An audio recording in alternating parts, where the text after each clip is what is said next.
Good morning to all of you.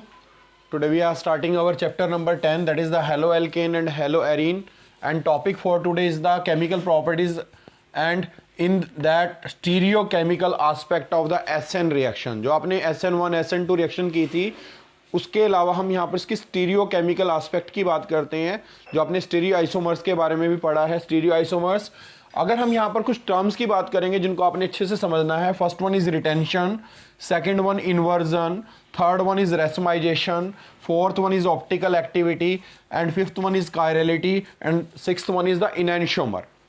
इसमें कुछ terms तो आपको थोड़ी सुनी हुई लग रही होंगी, जैसे रिटेंशन, इन्वर्जन, जो हमने SN1 और SN2 में पढ़ी थी। इसके अलावा आपको ऑप्टिकल एक्टिविटी के बारे में भी पता है।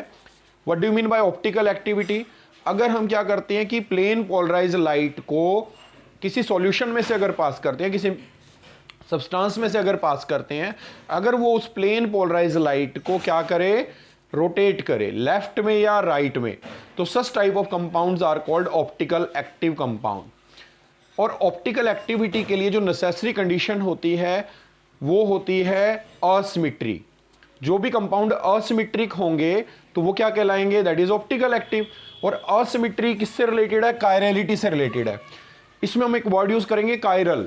तो कायरल का मतलब है असिमेट्रिक, जिसमें अगर हम यहां पर बात करेंगे तो कार्बन की कंपाउंड की बात है, तो कायरल कार्बन कौन सा है, वो कार्बन जिसमें क्या हो कि जिसके साथ जो बाकी के ग्रुप लगे हों वो सारे के सारे अगर डिफरेंट हैं, all the 4 carbon are different. अगर हम बात करें जो भी कंपाउंड अटैच है कार्बन के साथ, अगर वो सारे के सारे डिफरेंट हैं तो उसको कार्बन को क्या बोलेंगे, कायरल कार्बन।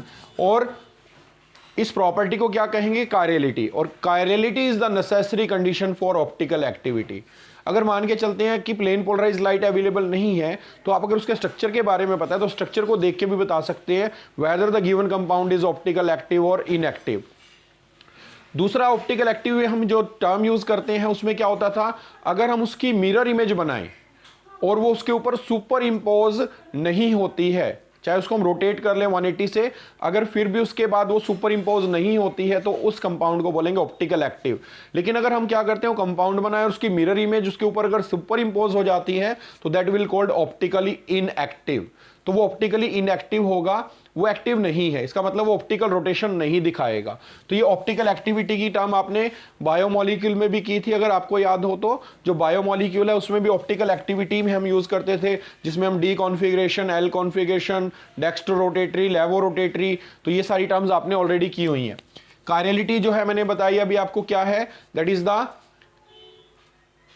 अगर हम मान के चलते हैं कि कार्बन के ऊपर चारों ग्रुप डिफरेंट होंगे तो such a carbon is called chiral carbon. अगर उनमें से कोई भी एक ग्रुप सेम हो गया तो उसको क्या बोलेंगे, अकायरल कार्बन। जैसे फॉर एग्जांपल ये कार्बन है, अगर हम यहां देखें CH3 CH3, तो ये दो क्या हो गए, सेम। तो ये कंपाउंड जो है हमारा कैसा होगा, दैट विल बिकम अकायरल। ये कैसा हो जाएगा, अकायरल। लेकिन इसको अगर हम देखें तो ये कार्बन 1 CH3 1 C2H5 1 H और 1 OH, तो इसका मतलब चारों क्या लगे हुए हैं, तो this carbon centre is called chiral carbon and this carbon centre is called achiral carbon. तो अगर हम इसकी मिरर इमेज बनाते हैं तो ये अगर रोटेट करेंगे तो इसके ऊपर क्या हो जाएगी, सुपर इंपोज। तो that's why by this diagram we can say this one is the optically inactive. तो आपको यहां पर क्या देखना पड़ा, अगर हम इस कार्बन को देखें, अगर ये कार्बन क्या सा है, कायरल कार्बन है, तो ये ऑप्टिकल एक्टिव होगा। अगर ये अकायरल है तो this one is optically inactive, तो ये कंपाउंड हमारा कैसा है, ऑप्टिकल इनएक्टिव है। अगर हम इसकी मिरर इमेज को इसके ऊपर सुपर इंपोज करेंगे तो वो सुपर इंपोज हो जाएगी। लेकिन अगर हम इसको चेक करें, उसको रोटेट करें 180 से, तो ये इसके ऊपर सुपर इंपोज नहीं होगी। तो इसका मतलब यहां पर this one is optically active. और दूसरा हमने कैसे चेक किया, with the help of this carbon, this is chiral carbon. क्यों कायरल है, क्योंकि इसमें जो चारों ग्रुप लगे हुए हैं CH3 C2H5 H और OH, all are the different one. तो that's why this carbon is the optically, अगर हम बात करें यहां पर, एक्टिव होगा ड्यू टू असिमेट्रिक कार्बन या कायरल कार्बन। तो ये कायरलिटी हो गई। उसके बाद रिटेंशन क्या है, ऑलरेडी आपने किया था। अगर मान के चलते हैं इस रिएक्शन में अगर हम यहां पर देखें तो ये मॉलिक्यूल में अगर हम यहां पर इस X को इस Y से रिप्लेस करें, तो इस केस में फर्स्ट यहां पर देखें A जो आप देख रहे हो, तो यहां पर जो ग्रुप आपका जा रहा है और यहां पर इसकी जगह X की जगह पर जो आ रहा है वो उसी पोजीशन पे लगे। जैसे कि आपको अम्ब्रेला वाला एग्जांपल मैंने दिया था, अगर जहां से न्यूक्लियोफाइल हटेगा, अगर न्यूक्लियोफाइल, तो यहां पर एक्स क्या है, न्यूक्लियोफाइल, तो one of the nucleophile is replaced by the another nucleophile. अगर वो जहां पर जैसे पहले कॉन्फ़िगरेशन थी, अगर उसी कॉन्फ़िगरेशन को वापस एक्वायर करेगा, सच टाइप ऑफ कॉन्फ़िगरेशन को जो वो एक्वायर करता है, this process is called retention of the configuration, तो ये रिटेंशन कहलाएगी। लेकिन अगर हम यहां पर देखें कि जो y है अगर उससे बिल्कुल अपोजिट साइड, बैक साइड से अटैक करेगा, तो उसकी जो कॉन्फ़िगरेशन है वो बिल्कुल चेंज हो जाएगी। जैसे कि अम्ब्रेला वाला एग्जांपल दिया था, इस टाइप की कॉन्फ़िगरेशन को क्या बोलते हैं, इन्वर्जन ऑफ द कॉन्फ़िगरेशन। अगर हम यहां पर देखें तो एक इन्वर्जन हो गई, दूसरी अगर हम बात करें रिटेंशन हो गई। अगर ये दोनों चीजें साथ साथ होती हैं, साथ साथ इन द सेंस, जैसे कि आपको याद होगा कि जो SN1 था उसमें क्या होता था, single step, two step reaction होती थी, जिसमें पहले स्टेप में क्या होता था, फॉर्मेशन ऑफ कार्बोकेटायन होता था। तो अटैक कहां हो सकता था, फ्रंट से भी और बैक साइड से भी। तो इसका मतलब 50% चांस क्या थे कि रिटेंशन हो, और 50% चांस क्या थे, इन्वर्जन हो। और ऐसा केस जिसमें 50% रिटेंशन हो, 50% इन्वर्जन हो, सच type of mixture formed is called racemic mixture. अगर हम यहां पर बात करें, इसको मैंने बी से रिप्रेजेंट किया, इसको ए से रिप्रेजेंट किया, ए किसको रिप्रेजेंट कर रहा है, रिटेंशन को, बी किसको रिप्रेजेंट कर रहा है, इन्वर्जन को। तो इस केस में क्या होगा, 50% रिटेंशन हो, 50% इन्वर्जन हो, और 50-50% अगर होता है तो उस टाइप के मिक्सचर को क्या बोलते हैं, रेसिमिक मिक्सचर। अगर हम यहां पर देखें, एक आपका क्या है, डेक्स्ट्रो रोटेटरी है मान के चलते हैं, दूसरा क्या है, लेवो रोटेटरी है। लेकिन अगर हम रेसिमिक मिक्सचर को लेंगे तो रेसिमिक मिक्सचर क्या करता है, प्लेन पोलराइज लाइट को एक लेफ्ट में रोटेट करेगा, दूसरा राइट में, तो जो ऑप्टिकल रोटेशन है वो कैंसिल आउट हो जाएगी। और इसको ज्यादातर हम किससे दिखाते हैं, प्लस माइनस साइन से दिखाते हैं। प्लस माइनस साइन क्या रिप्रेजेंट कर रहा है कि this one is dextro rotatory as well as levo rotatory. एक लेफ्ट में रोटेट करने की कोशिश करेगा, दूसरा राइट में, नेट रिजल्टेंट क्या होगा, that will become zero, no rotation is there, that's why reciproc mixtures are optically inactive। तो ये optically inactive होंगे। उसके बाद आता है नेक्स्ट हमारा जो पॉइंट है, that is enantiomer।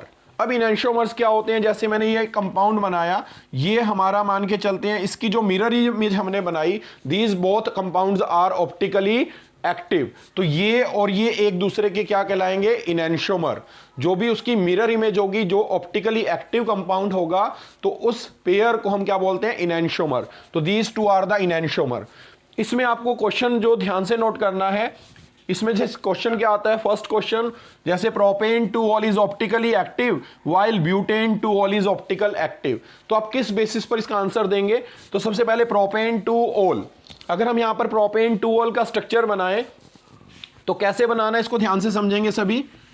तो propane two all, 1 2 3, this is prop.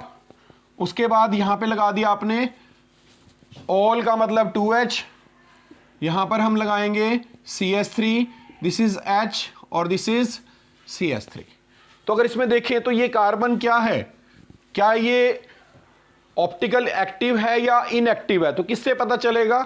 अगर हम इस कार्बन को चेक करें तो क्या नोट करेंगे, this carbon is the achiral carbon. Achiral क्यों है, क्योंकि यहां पर आप देख सकते हैं दोनों ग्रुप क्या हैं, सेम है।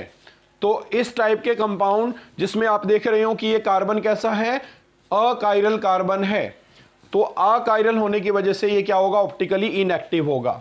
लेकिन अगर हम ब्यूटेन टूऑल को बनाते हैं तो 1 2 3 4, तो टूऑल का मतलब यहां OH लगा दें तो ये क्या बन जाएगा, CH3 CH2 और CH3 और ये H, इसको मैं कंबाइन करके लिख देता हूं ताकि आपको समझना आसान हो जाए, C2H5।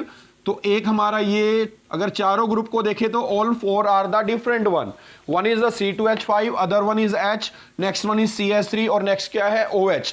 तो इसमें हम इस कार्बन को देखें तो ये कार्बन कैसा है, that carbon is the chiral carbon.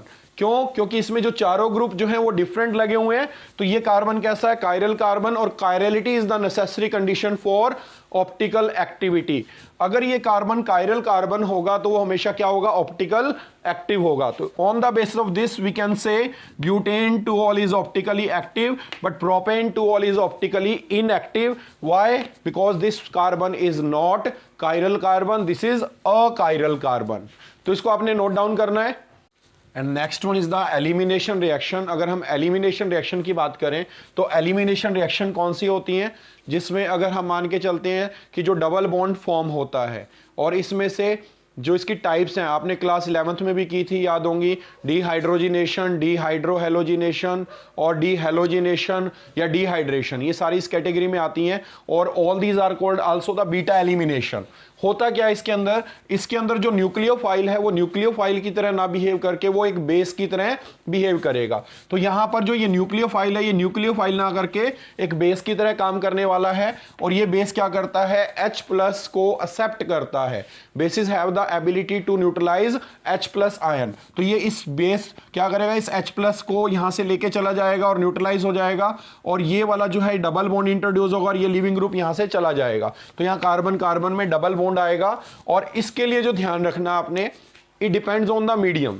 जैसे फॉर एग्जांपल अगर ये रिएक्शन मैं करता हूं अल्कोहलिक KOH, तो अल्कोहलिक KOH के अंदर आप नोट करेंगे in alcohol KOH behaving like a base but not act as a nucleophile. अगर ये रिएक्शन एक्वस मीडियम में करते तो आपको प्रोडक्ट मिलता अल्कोहल।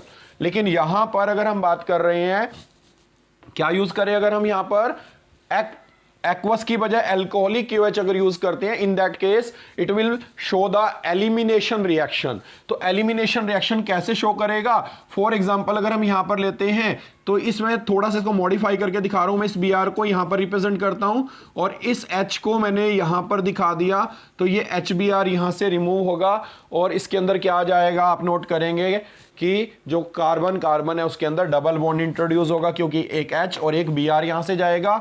और ये जिस पर Br लगा ये अल्फा कार्बन है और नेक्स्ट कौन सा है, बीटा। तो इसका मतलब यहां पर जो हाइड्रोजन है वो बीटा से रिमूव होता है, इसलिए इस रिएक्शन को बीटा एलिमिनेशन रिएक्शन भी कहते हैं। और दूसरा नेम इसका, one of the hydrogen and one of the halogen is removed, that's why this is also called dehydrohalogenation reaction. तो ये डीहाइड्रोहेलोजिनेशन रिएक्शन भी है। अब बात आती है, अगर सिमेट्रिकल है तो कोई प्रॉब्लम नहीं है, लेकिन अगर असिमेट्रिकल होता है, असिमेट्रिकल इन द सेंस यहां पर हम बात कर रहे हैं कि अगर एक ही बीटा है, जैसे यहां पर अल्फा है तो एक बीटा है, लेकिन यहां पर अगर हम देखें तो एक अल्फा यहां पर हो गया तो दो बीटा यहां पर हो जाएंगे। क्यों, क्योंकि इसकी राइट साइड में बीटा होगा और लेफ्ट साइड में भी बीटा होगा। तो अगर इसमें हमें चेक करना है तो यहां पर ये बिल्कुल रिवर्स काम करता है। जैसे मार्कोनी रूल याद होगा आपको, वहां डबल बॉन्ड क्या होता था, ब्रेक होता था, और H और जो हमारा एक क्या होता था उसके अंदर हेलोजन, वो कंबाइन होता था। लेकिन यहाँ एक हाइड्रोजन और एक हेलोजन रिमूव हो रहा है तो डबल बॉन्ड इंट्रोड्यूस होगा। यहां पर जो रूल होता है, जो मेजर प्रोडक्ट बताता है,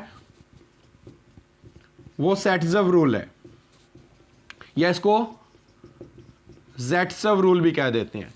तो जेटसव रूल या सेटजव रूल क्या कहता है, ये बताएगा आपको which one is the major product. तो इसमें ध्यान क्या रखना है, more substituted alkyl group will be the major product. तो इसमें अगर हम देखेंगे तो जो डबल बॉन्ड है, फॉर एग्जांपल मैं इसको थोड़ा सा मॉडिफाई करके दिखाता हूं, तो यहां पर ये CH2 एक H में यहां लगा सकता हूं, और एक CH और एक H इसको यहां पे हटा के मैं ऐसे लगा सकता हूं। तो यहां पर आप नोट करेंगे एक एलिमिनेशन यहां से हो सकती है, दूसरी एलिमिनेशन यहां से हो सकती है। अगर हम यहां से एलिमिनेशन करेंगे तो डबल बॉन्ड इन दोनों के बीच में आएगा, और अगर हम यहां से एलिमिनेशन करते हैं तो डबल बॉन्ड इन दोनों के बीच में आएगा, और इससे जो प्रोडक्ट मिलेगा वो क्या होगा, CH डबल बॉन्ड CH और CH3, और जो दूसरा प्रोडक्ट मिलेगा that is CH3 CH2 CH double bond CH2। तो ये हमें दो प्रोडक्ट मिलेंगे। अब इसमें से आपको बताना which one is the major product, और ये किसके बेसिस पर है, सेटजफ या जेटसफ रूल क्या कहता है, more substituted alkyl group is the major product. इसमें देखेंगे तो कितने अल्काइल ग्रुप हैं, दो अल्काइल ग्रुप हैं, तो ऊपर वाला जो प्रोडक्ट है that will be the major product, और नीचे वाला क्या होगा, that will be the minor product.